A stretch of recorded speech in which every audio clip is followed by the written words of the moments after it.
salut, bienvenue dans cette nouvelle vidéo. On est en train de se peler les couilles, mais c'est pour vous, hein, franchement, parce que là il fait, il doit faire au moins -4, -5, je sais pas combien il fait. On a des gants, mais ça fait même pas 10 minutes qu'on est là, on a déjà les mains gelées. Je sais même pas si on va pouvoir la terminer cette explo.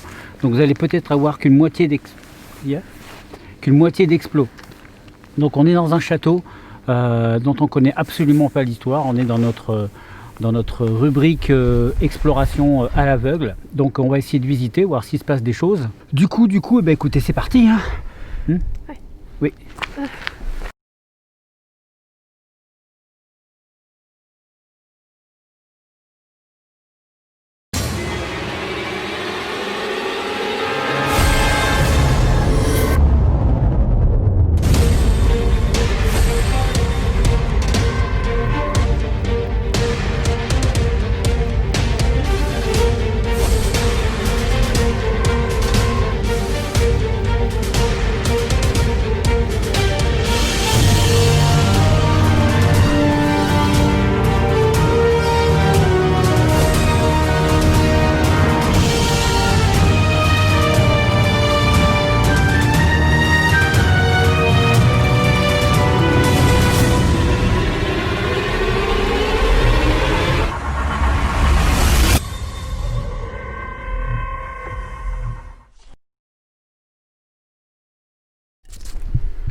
Putain, ça pèle. Je comprends pourquoi les urbexeurs, les gens qui ont des chaînes comme nous, ne sortent pas de vidéos toutes les semaines en période d'hiver.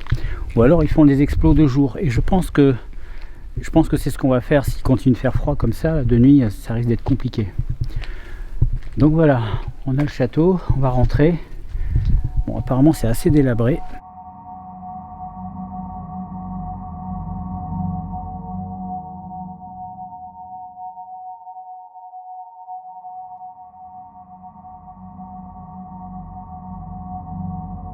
Donc là on a une pièce qui devait être...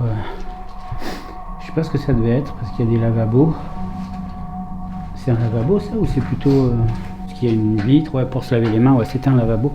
Mais il y a une cheminée en fait dans la pièce. Regardez là. Il y a une cheminée et je sais pas. Peut-être un... Si c'était un château c'était peut-être des sanitaires qui ont été aménagés.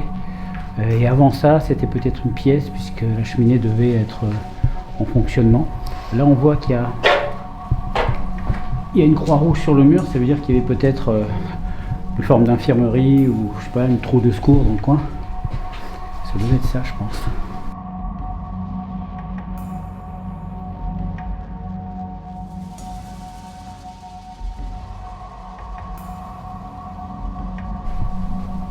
T'es où ?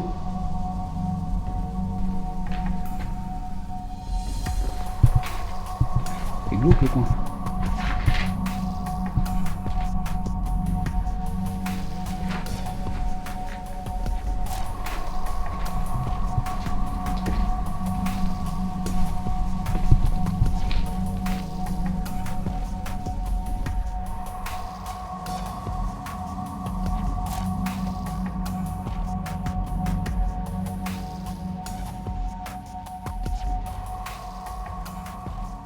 Ok, donc ça c'était un hangar, un grand hangar qui devait servir de dépôt de... T'as vu des écuries toi? Donc apparemment Ingrid a vu des écuries au fond. On va aller voir. Bon, de la paille déjà. Je vois pas d'écurie moi. Où est-ce qu'elle a vu des... Ah non mais d'accord. Oui c'est le fait qu'il y ait de la paille par terre. Il y a des grilles.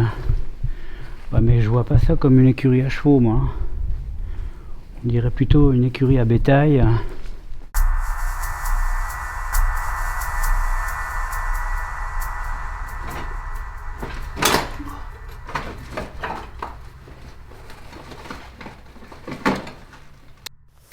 Bon, ça n'a rien de paranormal, mais j'ai vu une petite souris. J'ai essayé de la filmer, mais j'ai pas réussi. Bon, soyons sérieux.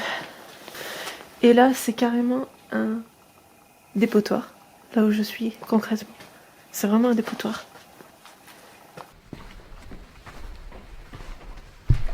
Donc là, apparemment, c'était un espèce d'entrepôt, un débarras ou... En tout cas, il y a un peu de tout et de n'importe quoi. Il y a des tuiles, il y a des bouteilles de gaz, il y a des trucs. On dirait que lorsque le château a fermé ou quoi, ils ont remisé là un petit peu ce qui leur restait, ou alors c'est le fruit de vols ou de choses comme ça.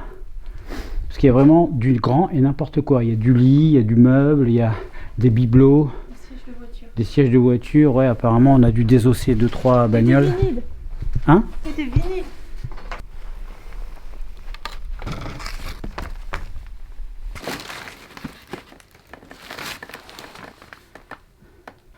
Les miracles de l'enfer. Tremblement de terre, rien à voir avec le paranormal. Crimes et châtiments. Super connu. Ça a l'air risqué. Quoi? Ça a l'air risqué. Ben, l'escalier a l'air en très mauvais état. Je vais y aller en premier. Ça marche. Là-bas. Enfin, ça bouge un peu sous les pieds quand même. Hein. Ça tremble. Faut vraiment se faire marcher comme un ninja, quoi.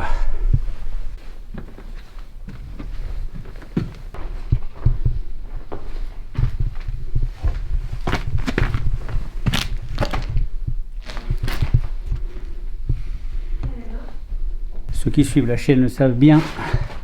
Quand on trouve un frigo, comme là, la tradition, c'est de l'ouvrir, voir ce qu'il y a dedans. Des fois, on a des surprises.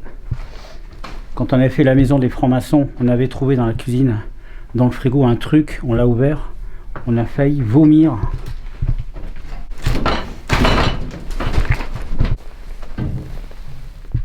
Il n'y a rien. Wow. Vous savez, cette odeur de vieux frigo sec, pourri.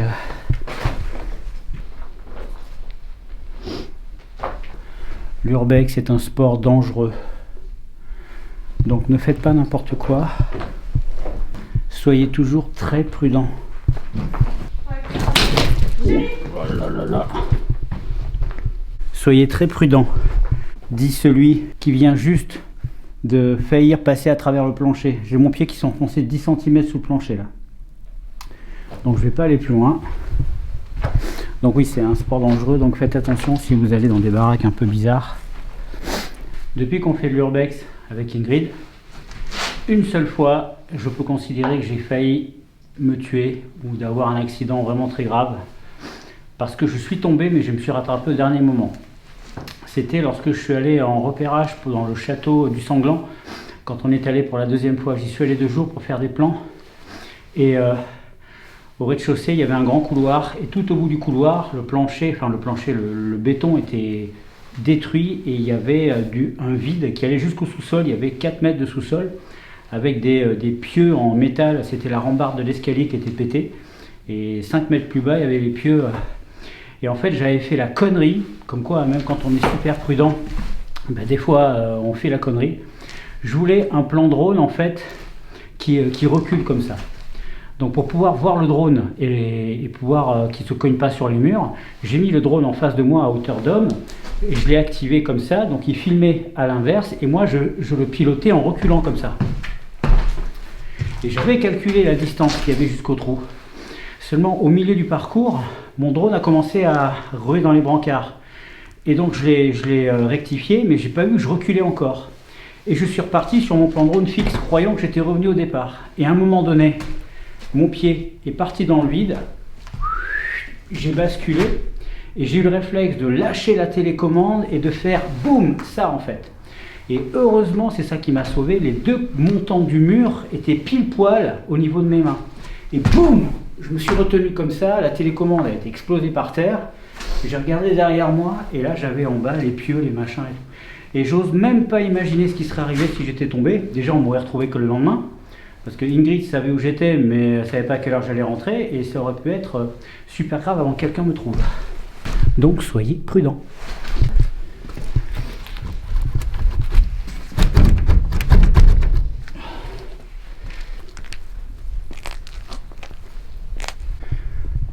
Moi, il y a un autre bâtiment là. Mais je crois qu'il y en a un autre derrière. Hein.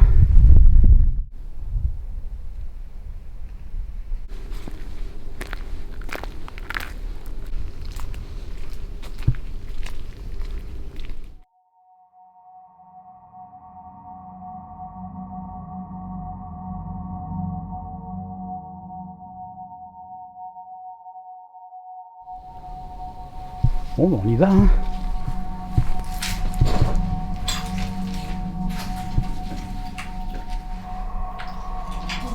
C'était plutôt sommaire.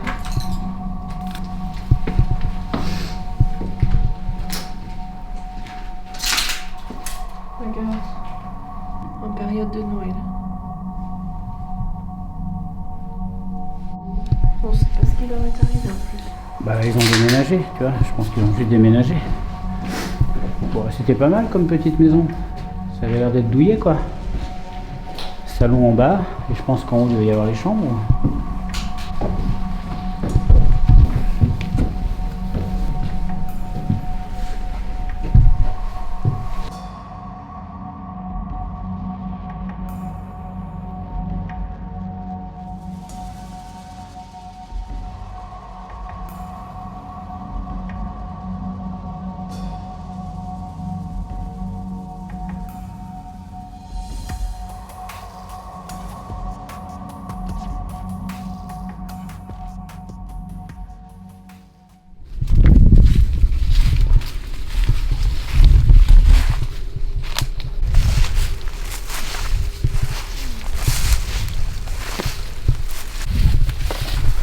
Sûr que c'est par là.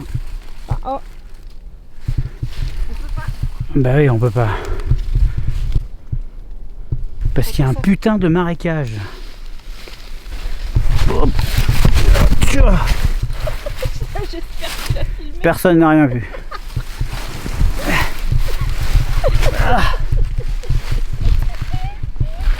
Tiens. Je suis trop vieux pour ces conneries. Ah.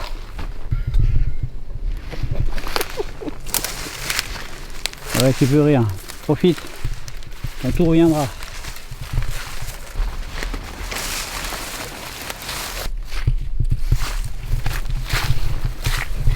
Putain.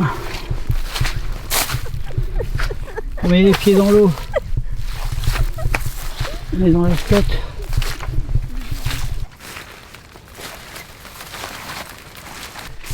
Ah non mais dans la série. Non mais attends, mais là on a plus pied là. Hein. Mettre là. Ça y est, j'ai les pieds mouillés.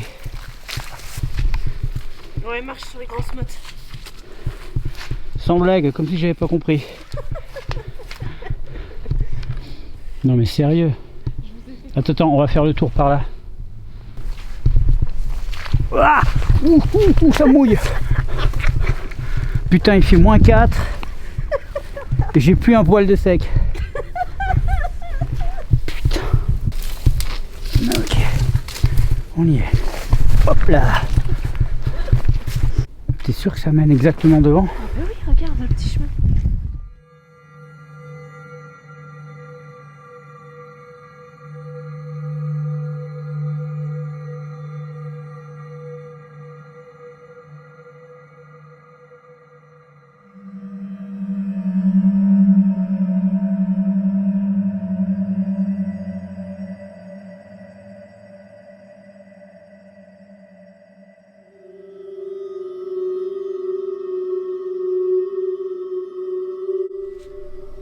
Quoi?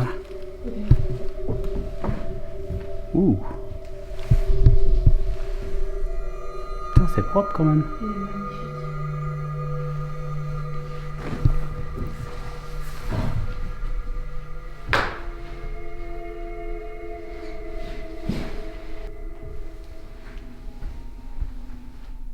Bon alors que je vous explique, on vient de rentrer dans un château.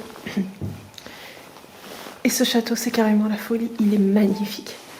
Il y a encore plein de trucs en place. Enfin, je suis rentrée, j'étais comme un enfant dans ses cadeaux de Noël. Regardez. Vous voyez? Je sais pas si vous voyez pas, c'est pas grave. Mais il y a tout. Bah, je vous montre. Regardez. Ah, je suis cadré mon cœur, c'est comme dire. Ah, David me demande s'il est cadré. T'es cadré? Ok. Là, c'est vraiment la surprise. On tombe sur le premier château, un château typiquement bordelais, girondin, et juste derrière, après avoir cherché un peu, on l'avait même pas vu sur Maps, c'était même pas sur les photos des recherches qu'on a faites. Et là, on tombe sur une espèce de château médiéval, super beau en plus. Là, comme vous voyez, il est aménagé, enfin aménagé. On dirait presque que quelqu'un y vit ou squatte, parce que c'est relativement propre. Et en fait, le château est agencé un peu comme si des gens venaient là. Ça se trouve, il y a quelqu'un qui dort au premier, on ne sait pas. Hein.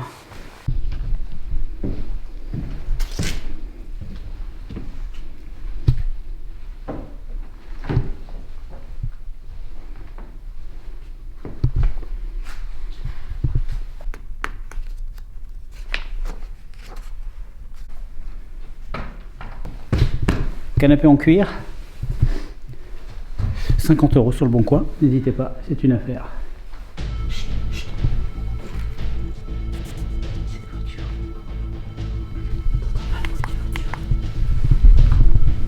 T'as entendu une voiture? On descend, on redescend. On va vérifier. Mais qui t'a entendu une voiture?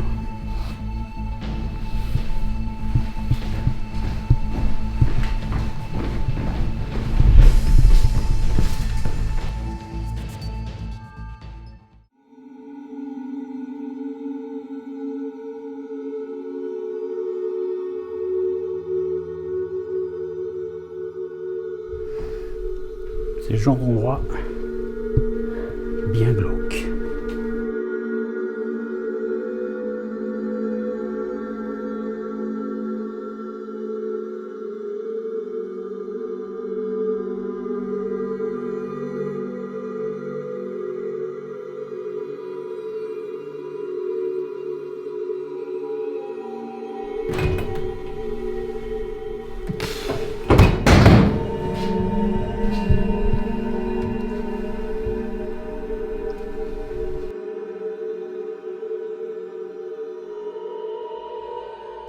Est-ce que vous connaissez Philippe de Dieuleveult? C'était un petit peu le Tom Cruise des émissions télé dans les années 80. Il faisait une émission télé qui s'appelait La Chasse au Trésor. Donc il partait dans un hélicoptère pendant qu'en studio il y avait des invités comme vous et moi qui devaient l'aider à résoudre des énigmes. L'idée c'était de trouver un trésor. Et donc Philippe de Dieuleveult lui suivait les indications des candidats avec son hélicoptère. Et il devait courir partout, il était chronométré parce qu'il fallait découvrir l'énigme en moins d'1 heure. Et il faisait des cascades, il s'accrochait à l'hélico, c'était génial. Et c'était vraiment un homme d'action dans la plus pure tradition. Puis il aimait aussi l'action et les aventures dans le privé. Et il a descendu le fleuve Amazon avec des amis dans des canoës, dans les gros canoës. Et ils ont tous disparu. Voilà. Donc on a retrouvé les canoës, on n'a jamais retrouvé les corps. On suppose qu'ils ont été attrapés par des guerrieros locaux qui les auraient certainement exécutés et enterrés. Donc ouais, super intéressant. Vous voyez, si je m'écoutais, je le prendrais ce bouquin parce qu'il m'intéresse. Mais je ne le prendrai pas parce que un urbexer ne vole pas.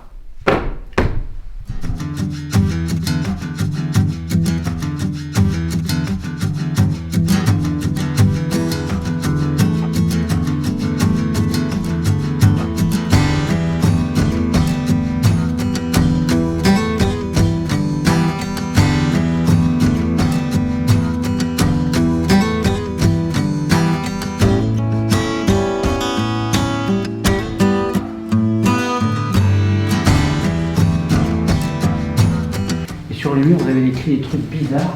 Je sais pas, on dirait un alphabet, médiéval ou un alphabet ésotérique. Je sais pas ce que c'est en fait.